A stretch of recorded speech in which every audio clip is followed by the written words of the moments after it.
Joanne Bissetta from the Green Communities Division. Welcome to our September webinar regarding Energy Savings Performance Contract and Measuring and Verifying Energy Savings.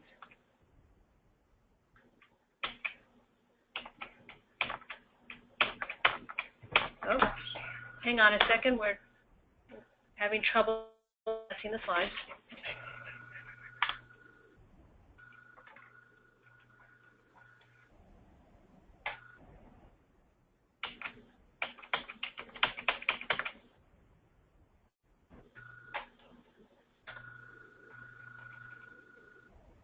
There we go.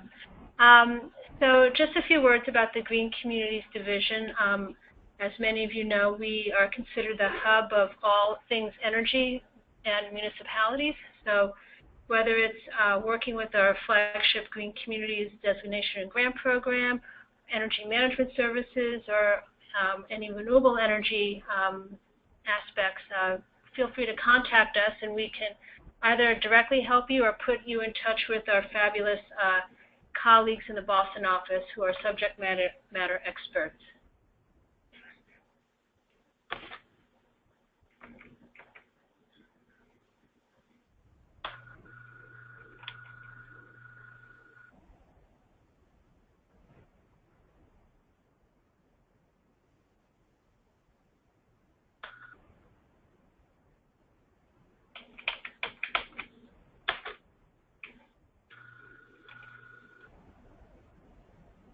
I apologize, we're having some difficulties with our computer right now.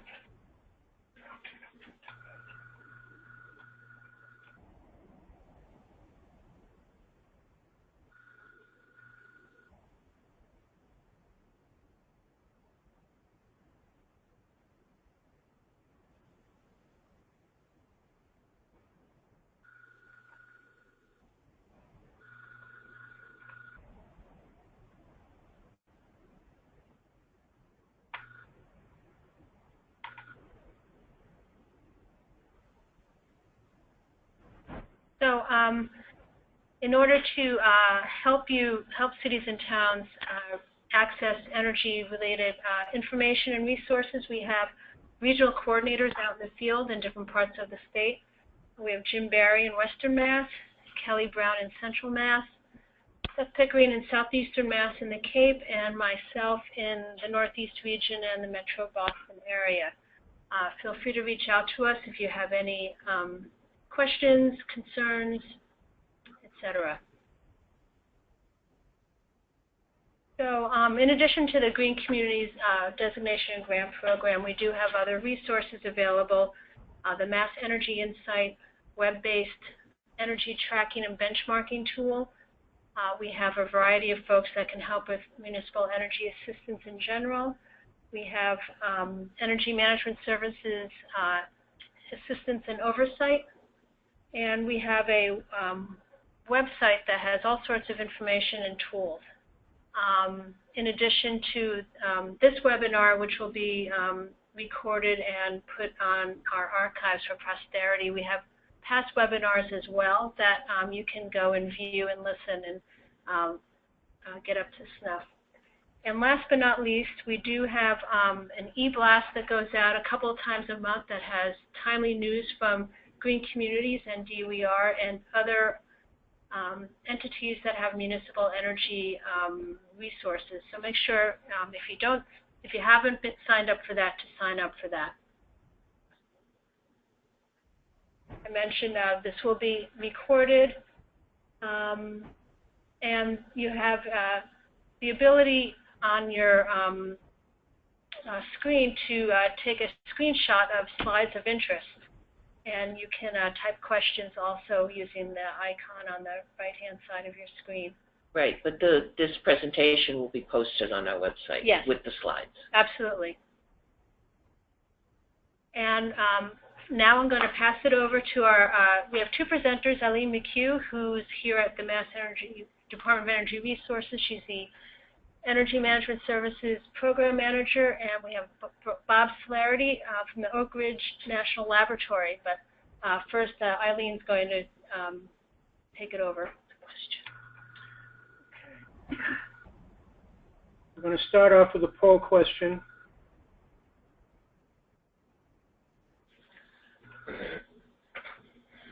So those of you that are participating, we want to know a little bit about you and where you are with your energy management or performance contract. Are you A, in some stage of a performance contract, B, considering a performance contract, C, just interested in learning about measurement and verification, or D, none of the above?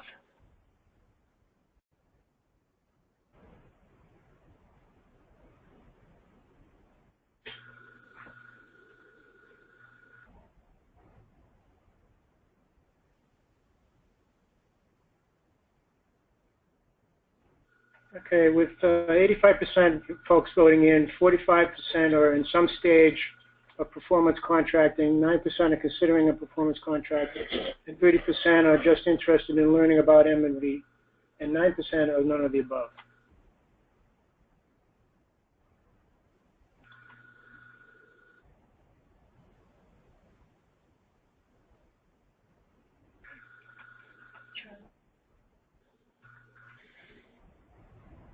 Where did our presentation go?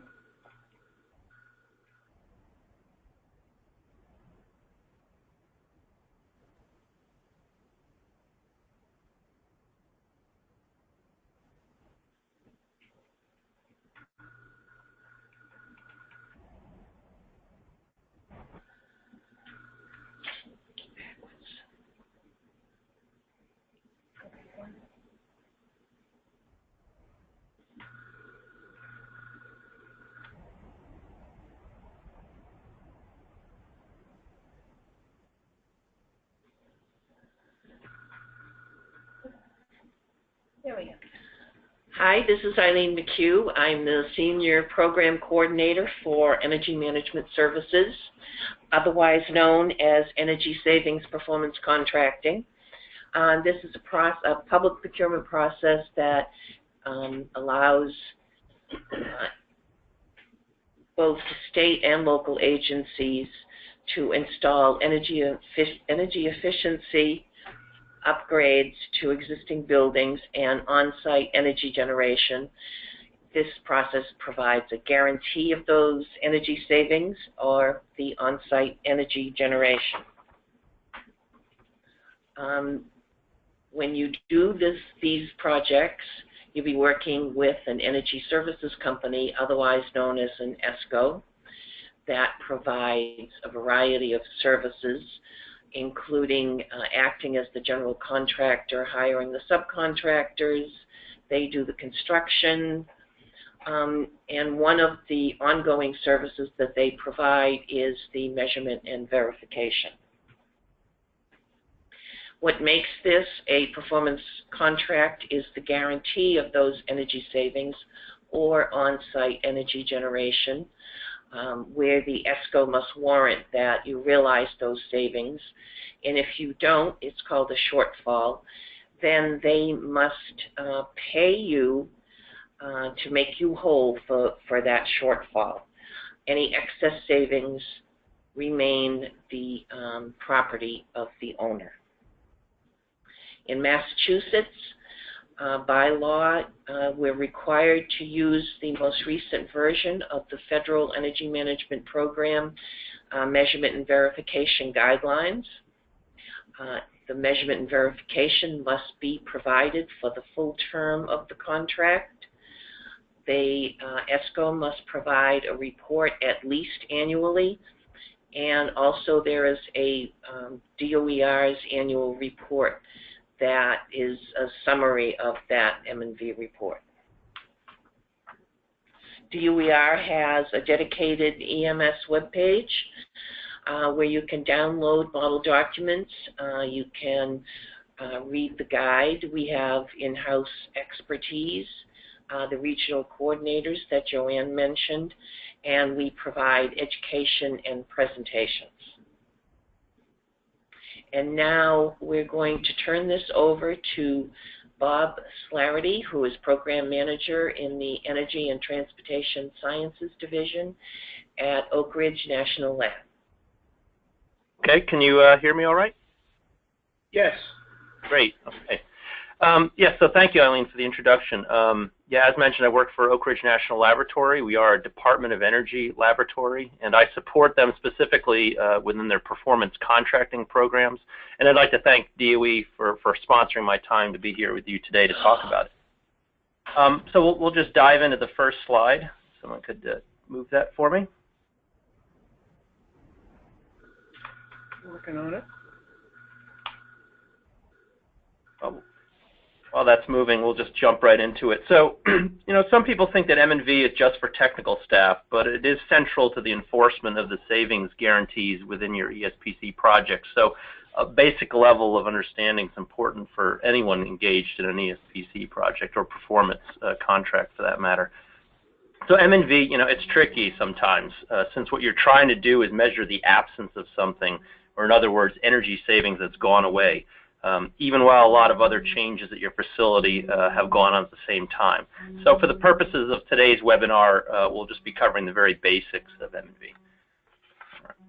And so M&V comes into play throughout the project development. We'll jump back one slide, please. I'll try to call off my slide numbers as we go through. So M&V comes into play, throughout the process. It's not just an activity that occurs after everything's installed. Just like commissioning, it's something that you want to start early in your project development process. If we want to know what we're saving, we really have to know where we're starting from. And so, at the request for proposal, the request for qualification, you may want to have potential ESCOs, outline general M&V approaches to known measures that may be part of your project. For example, if you know you're going to change out a central heating and cooling plant, you might have the ESCOs outline, their philosophy and how they would address baseline conditions and ongoing performance and verification of savings. Certainly, by the time we reach the investment grade audit, we need to be defining our M&V approach for our project.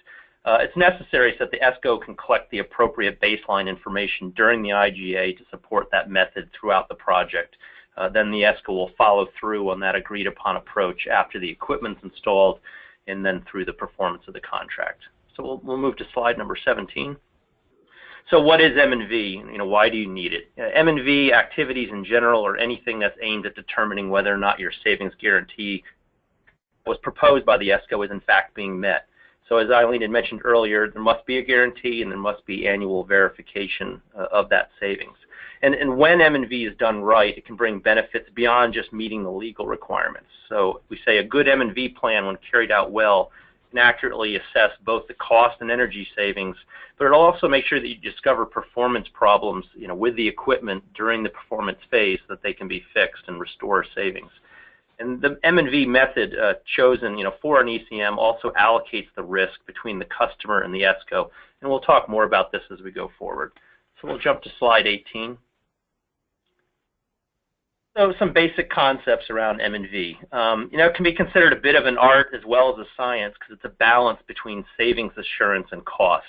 You don't want to spend more money validating or getting some assurance that you're getting the savings than the savings themselves are worth. It needs to be proportional. So we say the rigor that you use for measurement and verification needs to be proportional to the magnitude of the cost savings associated with that ECM, that energy conservation measure, as well as the risk of that ECM not performing. It should be proportional to those two elements. So for an example, are we concerned about the wattage of our lighting changing over time? Typically no. So that would be one way to begin gauging things. A good M&V plan requires that one or more of the key performance parameters be measured prior to and just after the retrofit. We say if the M&V plan is weak, it's just a bunch of words on paper. You really need to verify the plan thoroughly and ask yourself, what is the risk to the contractor? How can that ESCO be held accountable for things? We'll move to slide 19. We talk about M&V throughout our process. And so shown here are some of the key elements associated with the M&V process. And the first one is the baseline, which is typically defined in the investment grade audit, as I mentioned earlier. And it's also reflected in your final proposal from your ESCO.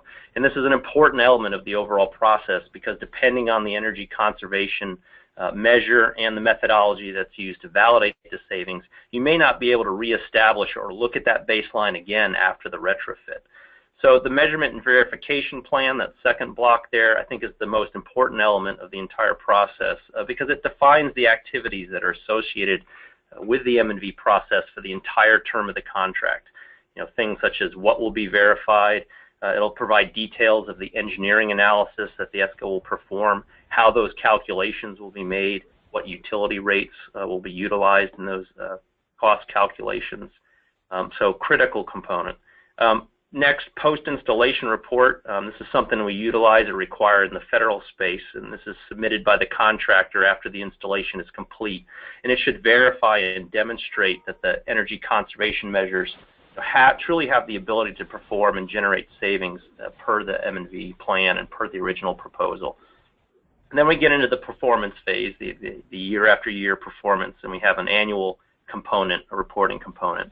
And here the activities are, again, defined by that measurement and verification plan, and the findings or the results of those activities are documented in the annual M&V reports. So we'll jump to the next slide, slide 20. Talk a little bit about baselines. So as I mentioned, typically the ESCO is defining the baseline as part of their investment grade audit. And so they're capturing physical conditions such as equipment inventory and conditions, occupancy, control strategies, and so on. And that's all part of done in the IGA through surveys, perhaps inspections or spot measurements. And baselines they're established for the purpose of calculating savings by comparing the baseline energy use to the post-installation energy use. A pretty straightforward concept. But it's the customer's responsibility to ensure that the baseline has been properly defined. You need to be in agreement with what the ESCO has determined for its baseline. And in almost all cases, after the ECM has been installed, as I mentioned, it's impossible to recreate that baseline. Therefore, it's very important to properly define and document the baseline conditions, deciding what needs to be monitored for how long. It may depend on factors such as the complexity of the measure and the stability of the baseline. So baseline data are also used to account for any changes that may occur during the performance period, which may require adjustments. Some M&V approaches may take into account weather, and we'll want to be able to account for that and normalize for weather as we go forward. All right, we'll move to slide 21. So we've mentioned already that a savings guarantee is a requirement. In the federal space that I operate in, we have a condition in which the payments every year can't exceed the savings. In other words, the projects have to completely pay for themselves from savings. But as I understand it, in the case for projects in Massachusetts, you don't have that requirement. But that leaves you with the benefit of being able to pay down your debt faster than your federal counterparts in these projects. And we talk about the types of savings. So we have two general types of savings we can use to pay the ESCO. I talked about these earlier. One's energy and water cost savings, and the other is water and energy-related cost savings. And again, you're going to include it in the economic analysis of your projects. You must be able to realize these savings because that's what your payment's going to be based on. All right, we'll jump to the next slide and talk about those savings a little bit further.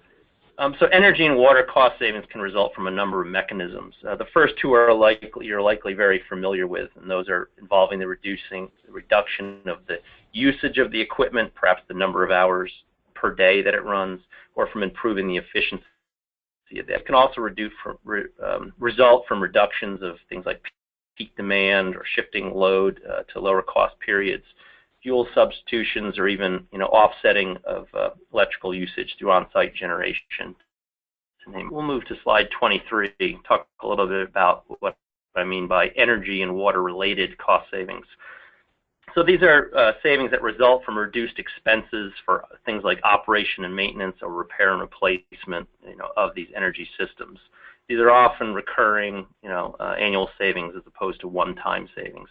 And when we talk about reduction in labor savings, we really want to be careful there, or we're counting it only if it's, quote, real.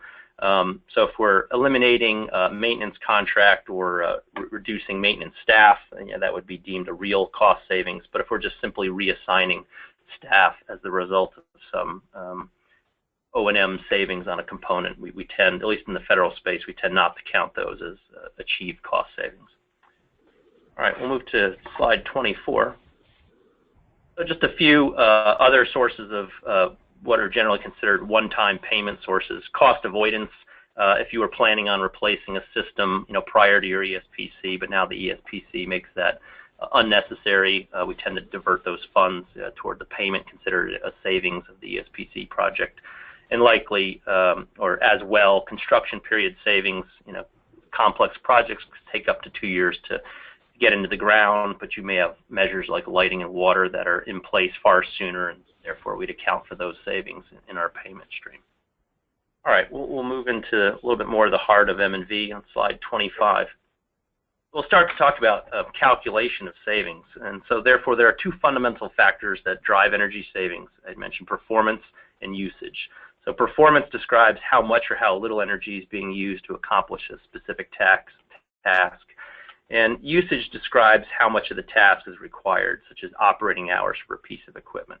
And I mentioned, lighting provides a simple example. Performance would be the watts required to provide a specific amount of light, and the usage would, of course, be the operating hours per year. Now, if we talk about a chiller, it's a more complex system where performance is tracked in kilowatts per ton, which can vary with the load, and usage is defined by the cooling load profile and the ton hours. In all cases, though, both performance and usage factors need to be known to determine our savings.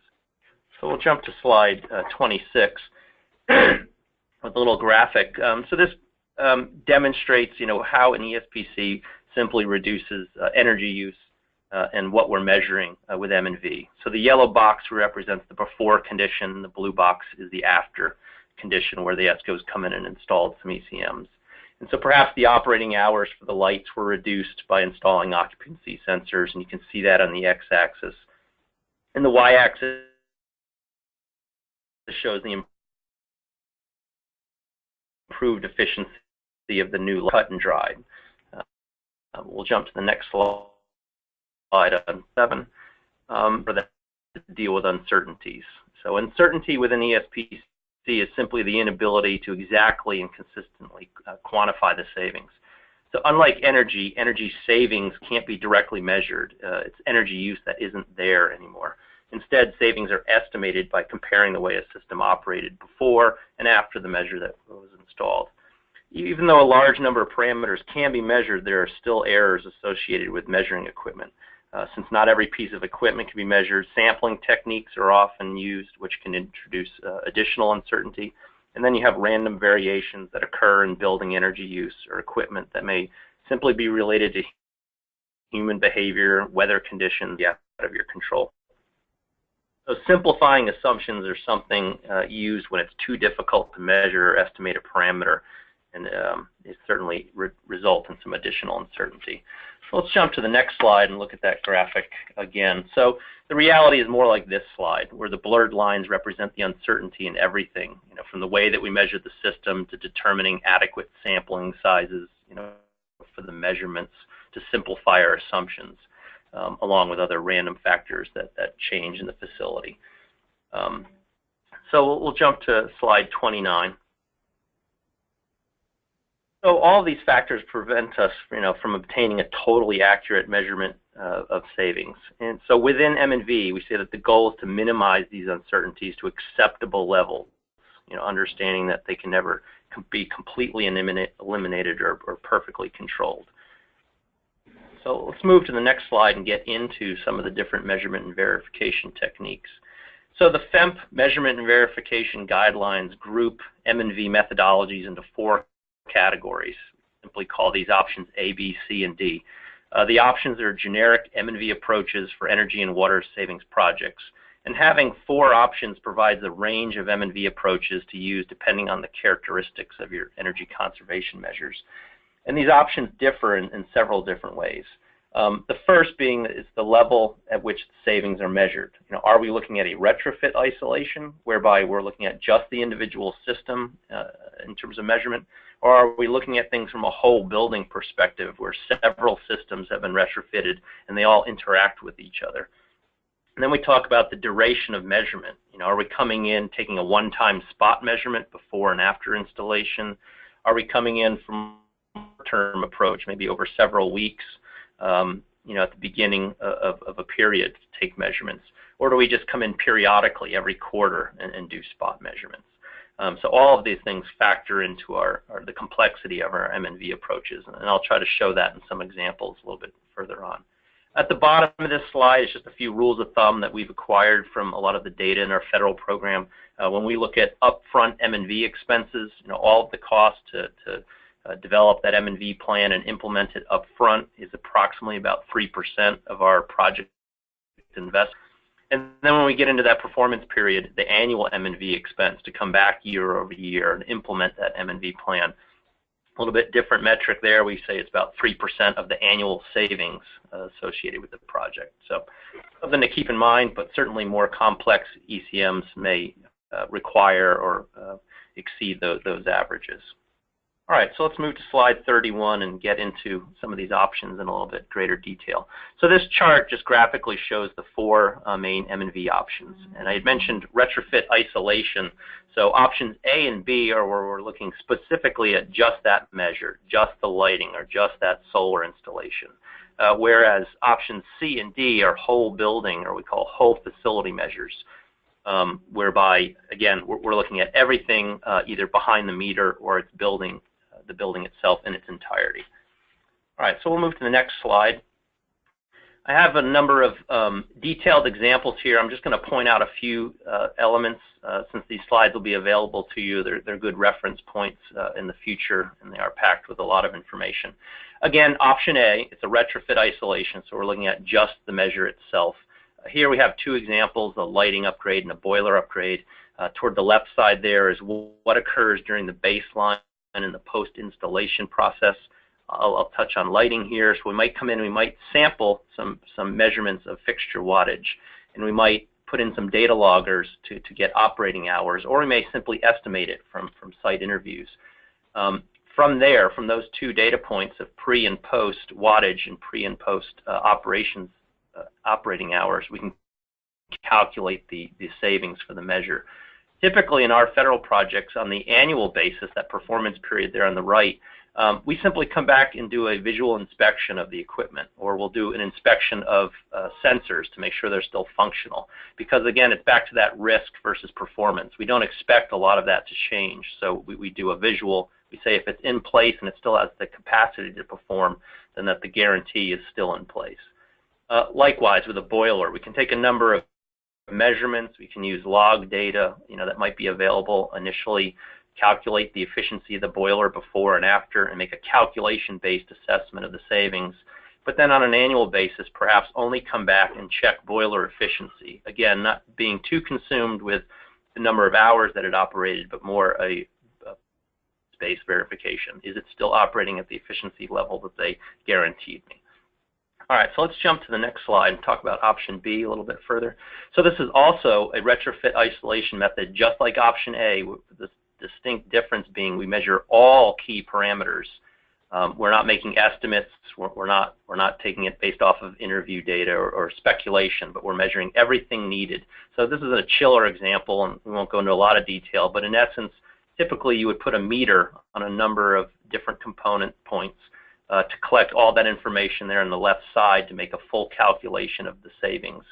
And the key difference between A and B is that when we get into the performance period, as you see on the right side, is we come back and we take measurements of all that every single key parameter again, year after year. So each year we're making a very of the saving kilowatt or down to the last dollar. So much more rigorous, has a higher cost associated with it, but can bring clear up some of those question marks in that fuzzy chart that I had mentioned before when we're doing full-time measurement. All right, we'll jump to the next slide, talk about option C. So option C is a whole building approach, and again, option C is typically looking at the utility data for that building. You're looking at meter, building level data coming off the meter. We're building some sort of calculation or spreadsheet model to tie that utility data with things like weather and occupancy, the building schedule, set points, so that we have some correlation between how our utility bill behaves with all of those other variables. Then, as we get into the performance period there on the right-hand side, you see we come back and we collect information on some of those variables about, yes, what was the occupancy, what was the weather for that year, and we go with some regression analysis and adjust what the utility bill should have looked like or would have looked like given those variables. So we're trying to take into account, was it a hot summer, was it a cooler summer, et cetera. So we're not just doing a straight comparison of a utility bill, which would never really provide you a valid measurement and verification, but we're adjusting that utility data based on this correlated model. It is a complex approach. It can be time-consuming and costly. The FEMP guidance speaks of using this in a short duration mode. In other words, you might use it for the first year or two of your performance period and then revert to one of the other options, like an option A, and just go around and validate that components are in place and trending in the proper direction. All right, we'll move to option D, the next slide. Okay, so option D is also a whole building approach, but this is actually using a computer simulation of the building itself. So an engineer will model the construction of the building, the equipment within the building, the occupancy, the schedules, you name it, as a full representation of the physical building itself. They'll build two of these models. One represents the baseline, and then one represents the post-retrofit condition with all of the changes. And I should mention, too, both this approach and the option C, they're very helpful when we have multiple measures that are interacting with each other, and it would be simply too hard to isolate any one of them. So if we're changing out a boiler and chiller and controls and lighting and doing some envelope improvements, it gets very look at any one of those separately because they all have impacts on each other. Like the option C, this is something you would probably use for a short period of time. You'd come back, you can look at that model a year later. You could put in the latest weather data and see how it performs. But again, it's typically something that's used up front, and then we shift the annual approach maybe to an option B, or again, looking at trend data off of different systems to validate the ability to perform. All right, so let's jump to the next slide. We'll talk a little bit about the FEMP guidelines. These were recently revised. We are now at, FEMP is now at version 4.0. It was released this past November, December timeframe. It's available from the FEMP website if you were to simply Google FEMP M&V guideline version 4.0 or just FEMP M&V guideline. In general, a lot of incremental changes, not a wholesale shift in how we're performing measurement and verification. I'll touch on a few points. One, we've rewritten it so it's no longer specific to federal projects. It's more general to the marketplace. All of the federal references have been put into one small section. It bolsters option A approach by defaulting to an annual measurement of key parameter. And the example I gave of the boiler, where you would come back and measure efficiency of the unit every year, instead of simply just verifying that the boiler is still in place and operating and maybe its maintenance had been done, we actually suggest that option A use some measurement, on an annual basis. That may not fit for all cases, such as lighting. It's probably still a little overkill to be measuring lighting, perhaps on an annual basis. I had mentioned this at number 3, refocusing of option C on short-term applicability. Again, a costly approach, something that you might use in the first year or two of performance and then revert to something else. Likewise, it's the same language for option D about changing approaches in the early performance period. On the next slide, I'll show some of these M&V approaches. The previous guideline had only a handful of examples. We've now expanded that to 19 different M&V approaches for various technologies. One of the biggest changes comes in the space of annual M&V reporting. We've bolstered our reporting requirements for ESCOs such that it adds clarity to impacts from, and it says agency, but in any case, any customer impacts to savings. What we were finding is that they would adhere to M&V plans, which would say, well, we made the inspections, but if an agency or a customer site had some impact, either they removed a measure or changed things, they were not getting clearly documented in the verified savings. So we want to see savings verified per our contractual arrangements, and then we also want to understand what performance issues may be going on due to customer impacts. If the customer had ownership of operation and maintenance and we weren't doing that, we want to know that it's impacting the savings rather than the ESCO kind of glossing over it, saying it's not their responsibility. eProject Builder, that's a database that FEMP has started. If that's something you're unaware of, you can contact me offline and we can talk a little bit about that. It's a repository for project data related to ESPCs. All right, so we'll just jump quickly to the next slide. That'll give you a quick glance. These are the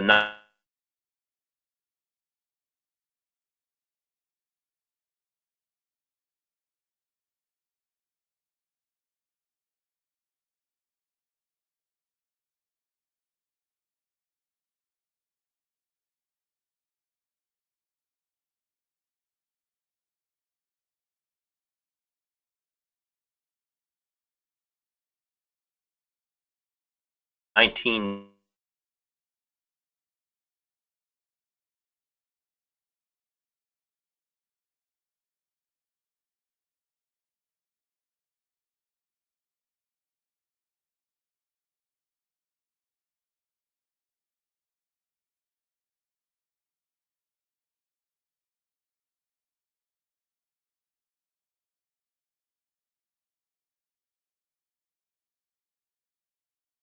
different, a little bit about the M&V plan. These are key questions that when I'm reviewing an M&V plan that I'm always looking for solid answers to. So, what would have to occur for the ESCO not to meet the guarantee? If that ECM doesn't perform, what happens? How will that savings be restored by the ESCO? What's their plan? What is the expected life of the ECM? How is repair and replacement to be handled? If we have a 20-year contract, we know certain things are likely going out in year 10 and 15. Who is that on to address? Does the plan define the agency's role in witnessing of the M&V activities? This is a key one for us in the federal space. In general, if you can't clearly answer these questions after reviewing an ESCO's M&V plan, then you're leaving yourself open to future problems and disputes, and you likely won't be satisfied with the project performance. All right, we'll move to the last slide, 40. So baselines and fixed parameters. So we've discussed the importance of these elements as being cornerstones to the savings calculations. So you have to make sure that you're comfortable with them as they'll be with you for the life of the project. Again, staying involved through the life of the project. It is the customer's the customer's responsibilities really don't end after construction and project acceptance.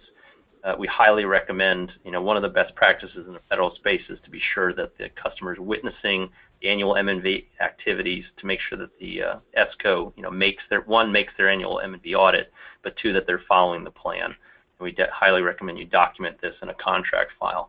And then certainly reviewing the annual reports thoroughly, making sure that things make sense. Not being afraid to question the ESCO on things that are unclear or have them correct report errors or add details where needed. If you know things are not performing, you have maintenance staff telling you there's issues out there, it better be showing up in your M&V report that year so it's documented as a component of your project. So overall, the success of your project's M&V will be a function of the strength of your M&V plan and your ability to ensure that the ESCO is following that plan. And that's all I have for this session today.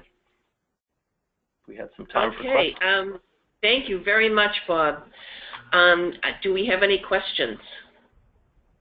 A few questions.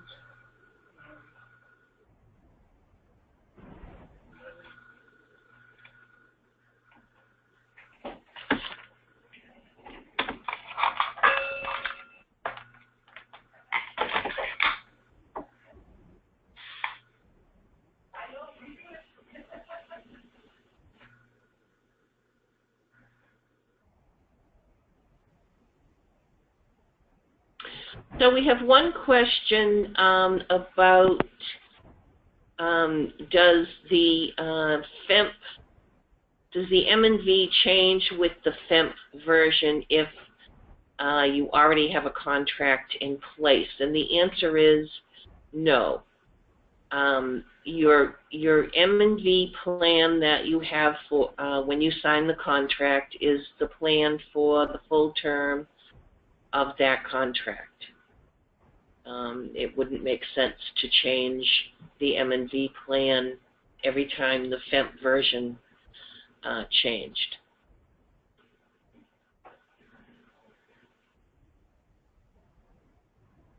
So we have another question. does the municipality or does the ESCO develop the baseline? And what factors should be included? Bob, do you want to take this one? Yeah, I mean, that would be the responsibility of the ESCO. Ultimately, in that IGA, that investment grade audit process, it's their responsibility to collect all of the information required to establish that baseline. Now, I had mentioned earlier that M&V, the whole concept starts rather early. We want to know going into that process what their intention. Really, I would say, in the federal space, we actually have a preliminary assessment. So there's actually almost like a light final proposal, and it's at that stage that we have them introduce their M&V approach. So it gives us a dialogue point for whether we agree or not that that's robust enough. So I think at some point before they're entering the IGA, you need that discussion of how do you intend to verify, one, establish that baseline, but two, then verify my savings throughout the term. And that's going to really drive their actions within the IGA. You as the customer want to make sure that you buy into or can back their assumptions. So you want to review whatever that approach is. You want to review those values for how are they interpreting the occupancy of my building? Is it Monday through Friday, 10 hours a day, or 24/7? Make sure they have that accurate. Otherwise, we get distortions in our baseline. Likewise, are they capturing the current set points correctly? So it's very helpful to have anyone on your operation and maintenance staff involved in that process at that point, because they're the ones that know your facilities best and can validate, what the ESCO is assuming. We don't want to automatically assume that the ESCO's got it right. From a methodology standpoint, they're pretty sound, but from a data collection, we want to double check those and validate. Okay, what is our time? We'll take a couple more questions.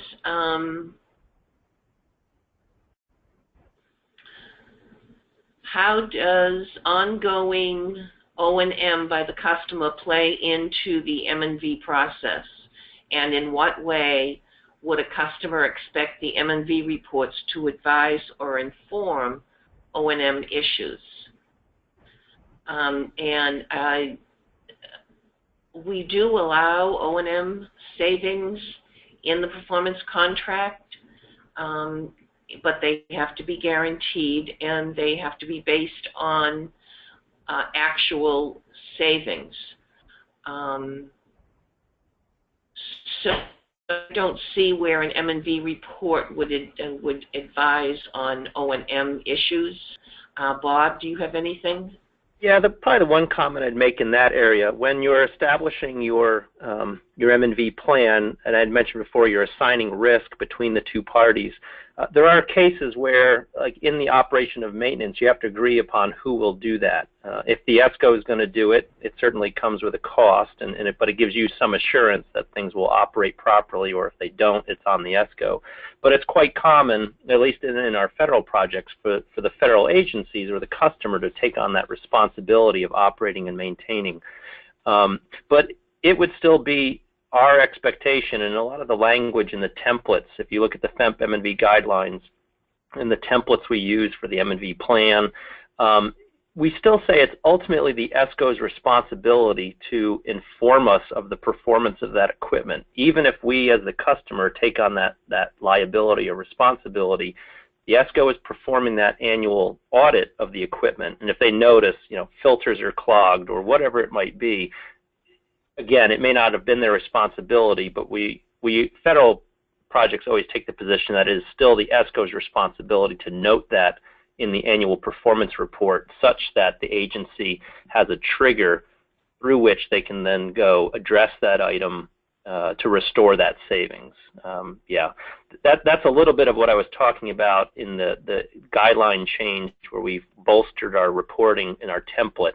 We really try to make a distinction between, yes, contractually we, the customer, agree to do O&M, but give me another, show me where I'm impacting my project in a numerical value. Don't just tell me, you forgot to do O&M, but say, you didn't change the filters and it's causing you to lose $1,000 a year, something to that effect. So that would be my position there. Thank you. And one more question. What is the status or potential of using MEI for performance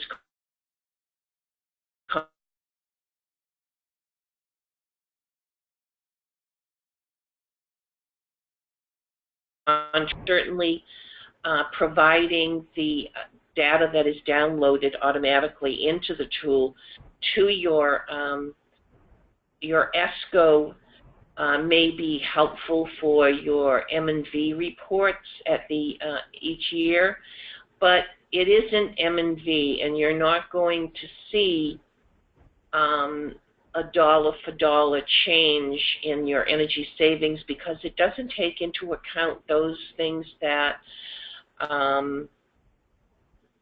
are occupancy, weather. So it's the M&V for the performance contract is much more complicated and involved than what you would see in MEI, but we would like to see people start to use Mass Energy Insight to set up the buildings that were upgraded, and you should see a trend, but you're not going to see dollar for dollar.